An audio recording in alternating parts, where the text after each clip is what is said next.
دور سے سنی سنائی باتوں کی بنا پہ بدگمان ہو جاتے ہیں کہ شاید مدارس میں اچھا کام نہیں ہوتا، وہاں تربیت صحیح نہیں ہوتی، وہاں دہشت گردی کی تعلیم دی جاتی ہے۔ میرے بھائیوں، آپ حضرات دوریاں ختم کریں، مدارس کے قریب آ جائیں، مدارس کا نظام دیکھیں، نصاب دیکھیں، 24 گھنٹے کی ترتیب دیکھیں، بدگمانیاں خود بخود ختم ہو جائیں گی، پروپیگنڈے خود بخود دم توڑ دیں گے اگر ہم نے خود دوریاں ختم کر دی۔ لہذا مدارس خیر کے مراکز ہیں۔ سچی بات یہ ہے کہ بہت محدود وسائل کے ساتھ مدارس میں جتنا بڑا کام کیا جا رہا ہے، کسی اور ادارے میں اتنے کم وسائل کے ساتھ اتنا بڑا کام نہیں ہوتا۔ ہمارے سرکاری ادارے موجود ہیں، مختلف ادارے ہیں، تعلیمی ادارے بھی ہیں، انتظامی ادارے بھی ہیں، لیکن جس قدر محدود وسائل کے ساتھ ان اداروں میں کام ہوتا ہے، قاری صاحب اور مولانا صاحب کا حق الخدمت اور وظیفہ بالکل محدود ہوتا ہے، ڈیوٹی بہت سخت ہوتی ہے، صبح سے لے کے شام تک مسلسل 6 گھنٹے اور 8 گھنٹے کا تصور مولویوں کے ہاں نہیں ہے۔ یہ دنیا والوں کے ہاں تو ہے کہ 8 گھنٹے کام کیا اور 10 گھنٹے کام کیا۔ مولویوں کا ہاں یہ ہے کہ اگر دن 12 گھنٹے کا ہے تو کام 12 گھنٹے ہے، اگر دن 14 گھنٹے ہے تو کام بھی 14 گھنٹے ہے۔ ہمارے ہاں تو سورج کی طلوع اور غروب کے ساتھ کام چلتا ہے، سورج طلوع ہونے سے پہلے بیٹھنا ہے اور سورج غروب ہونے کے بعد دیر تک بیٹھے رہنا ہے۔ ہمارے ہاں تو یہ تصور ہے، تو لہٰذا گھنٹوں کا کوئی حساب نہیں ہے، اتنی بڑی خدمات سر انجام دے رہے۔ ان مدارس کے بارے میں آپ کبھی بدگمان نہ ہوا کریں، بلکہ دوریاں ختم کر کے اہل مدارس کی حوصلہ افزائی کریں۔ اور میرے بھائیوں، سچی بات یہ ہے، آپ میں سے کئی سارے حضرات یہ سوچتے ہوں گے کہ یہ مدارس ہم چلا رہے ہیں۔ میں دوستوں سے کہا کرتا ہوں کہ مدارس ہم نہیں چلاتے، بلکہ مدارس کی وجہ سے ہم چل رہے ہیں۔ یہ ہمارا نظام مدرسوں کی وجہ سے چل رہا ہے۔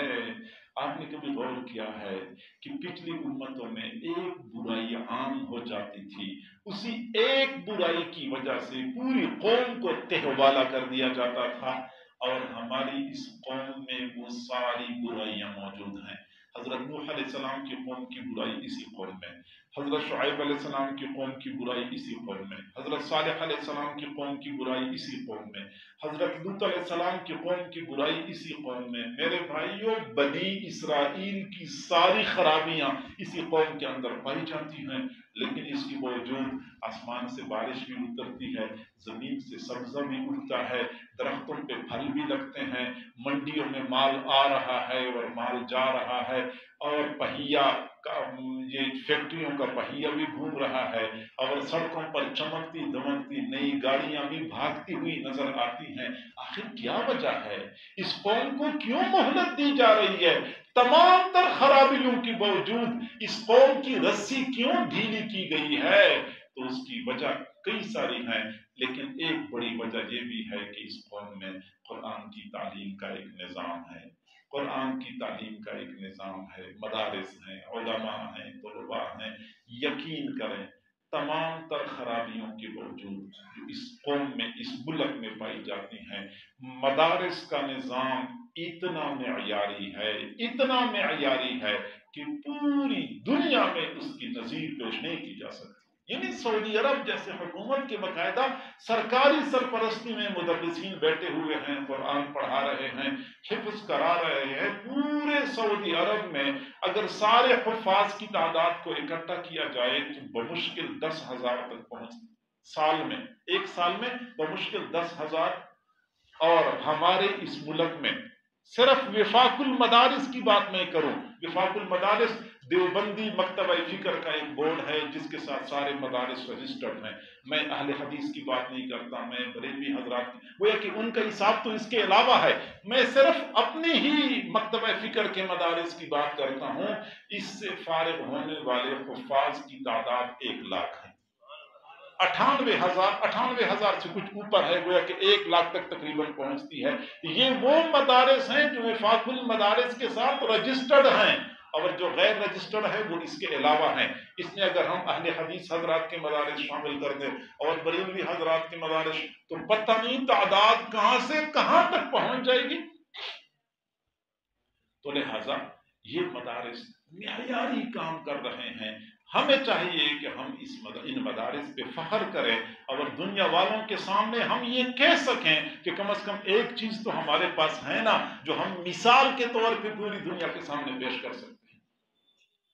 حضرت امام شاہ ولی اللہ رحمۃ اللہ علیہ فرماتے ہیں کہ میں کشف کی نگاہ سے دیکھ رہا ہوں کہ ایک بستی کے لوگوں کے اعمال اتنے بگڑ جاتے ہیں، اتنے برباد ہو جاتے ہیں، اللہ تعالیٰ کو عرش پہ جلال آتا ہے، فرشتوں کو حکم دیتا ہے کہ تم جاؤ اور ان لوگوں کے نیچے سے زمین اٹھا دو، پھر الٹ دو، سب کو تباہ و برباد کر دو.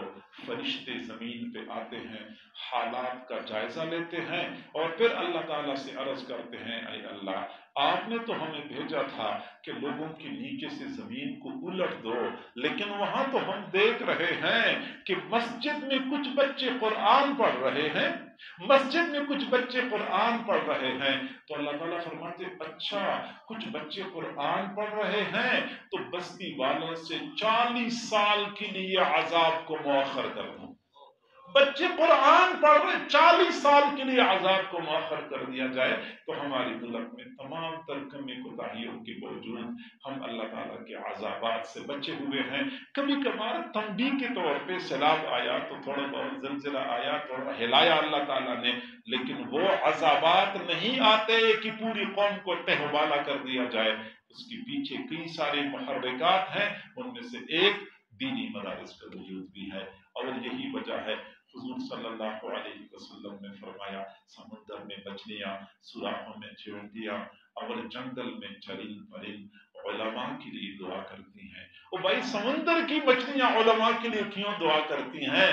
گجرانوالہ کے ایک دور دراز کے علاقے میں ایک کچی مسجد میں بیٹھا ہوا ایک مدرس، ایک مولانا صاحب یہاں بیٹھا ہوا اور سمندر میں مچھلیاں اس کے لیے دعا کرتی ہیں، جنگل کے چرند پرند اور درندے اس کے لیے دعا کرتے ہیں. وجہ کیا ہے؟ وجہ صرف اور صرف یہ ہے کہ کائنات کی مخلوق کو پتا ہے کہ جب تک یہ مولوی موجود رہے گا ہمارا وجود باقی رہے گا، جب اس کا وجود ختم ہو گیا ہمارا وجود بھی ختم ہو جائے گا. سمندر کی مچھلیوں نے علماء کی ضرورت اور افادیت کو معلوم کر لیا، جنگل کے چرند پرند نے علماء اور مدرسے کی ضرورت کو معلوم اور محسوس کر لیا. افسوس سے کہنا پڑتا ہے کہ ہمیں پتہ نہیں چلتا کہ مدرسے کا فائدہ کیا ہے اور مدرسے کی اہمیت کیا ہے، مدرسے کی ضرورت کیا ہے. تو میرے بھائیوں صرف اسی مقصد کے لیے یہ پروگرام منعقد ہوتے ہیں کہ آپ حضرات کو مدارس کی کارکردگی بتا دی جائے. تو میں نے 3 مقاصد آپ کے سامنے پیش کیے. ایک تو یہ کہ ہمارے حفظ مکمل کرنے والے بچوں کی حوصلہ افزائی کی جائے، دوسرا یہ کہ سامعین اور شرکاء کو خاموش دعوت دی جائے. مرد حضرات کو چاہیے کہ اپنے بچوں کو قرآن کے حفظ کے لیے بھیجیں. خواتین اگر اس میں عزم کر لیں تو وہ بڑا مؤثر کردار ادا کر سکتی ہیں، کیونکہ اپنے بچوں کی تربیت کے حوالے سے، تعلیم کے حوالے سے ان کی بات وزنی سمجھی جاتی ہے. اگر مائیں کہہ دے کہ ہم نے اپنے بچوں کو حافظ بنانا ہے تو عام طور پہ بچوں کے باپ یہ پھر مان جاتے ہیں. لہٰذا ماں بہنوں بیٹیوں سے بھی گزارش ہے کہ وہ اپنے بچوں کی تربیت اور تعلیم کے حوالے سے اپنی ذمہ داریاں پوری کر لے. اور اس تقریب کا تیسرا مقصد یہ ہے کہ مدارس کی کارکردگی، مدارس کی اہمیت اور افادیت آپ کے سامنے پیش کر دی جائے. یقیناً ہم سب کی یہ شرکت اس وقت مفید ثابت ہوگی جب ہم ان 3 مقاصد کے حصول میں اپنا کردار ادا کریں. اللہ تعالی ہم سب کو سمجھنے اور عمل کرنے کی توفیق عطا فرمائے. وآخر دعوانا ان الحمد للہ.